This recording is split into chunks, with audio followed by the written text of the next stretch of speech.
Hello everyone, my name is Pharmacist Michael, and today I'm going to talk about a drug, an older drug known as amitriptyline. Amitriptyline is a tricyclic antidepressant that we don't use for depression all that much anymore. Since the SSRIs came out, those are drugs like Prozac, Paxil, Zoloft, and Lexapro, we started using them more than the tricyclics because the tricyclics are dangerous, especially in overdoses. They can have some pretty severe cardiac side effects. But the interesting thing about amitriptyline is it is good for other things. We use it for migraine headache prophylaxis. We use it for neuropathic pain. We use it also for cyclic vomiting that won't go away. So amitriptyline is an interesting drug, and I've been asked to cover it. So here we are. So I do want to make it clear that if somebody's been on amitriptyline for a long period of time and they're stable on it, we probably wouldn't take them off it just to take them off it and put them on something else. Because if they have been responding well to it for a long period of time, there's really no reason to change something that isn't broken. So those are probably the people that you're mostly going to see using this drug for depression. Some of the off-label conditions, insomnia, I talked about migraines, and cyclic vomiting syndrome. That's something I hope I never experience. How does amitriptyline work? Well, it increases levels of certain neurotransmitters like serotonin and norepinephrine in the brain. And these chemicals play a key role in regulated mood and pain perception. But like any medication, amitriptyline has side effects. Some of these include drowsiness, dry mouth, constipation, and blurred vision.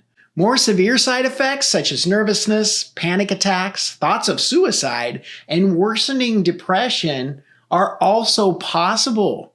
You're going to want to see your healthcare provider if side effects become intolerable.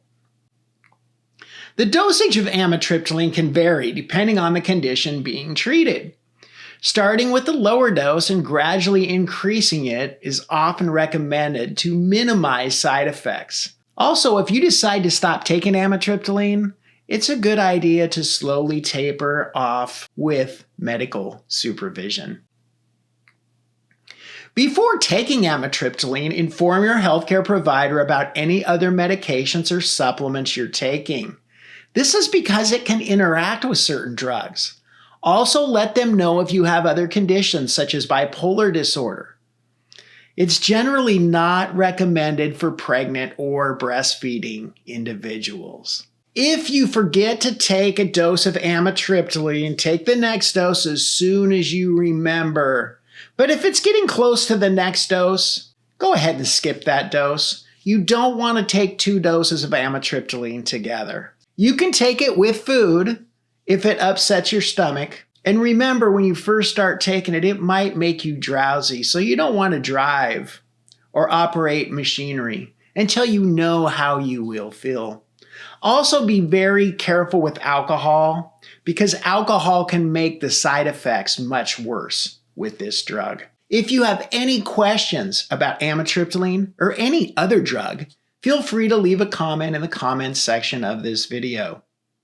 I try to answer every comment that I receive. If you have a drug or a disease state or a supplement you would like for me to cover on this channel, please leave it in the comments below as well. If you want to be a happier, healthier person, consider subscribing to my channel as I put out about 3 videos each week. My name is Pharmacist Michael, and as I always say, be happy and be healthy.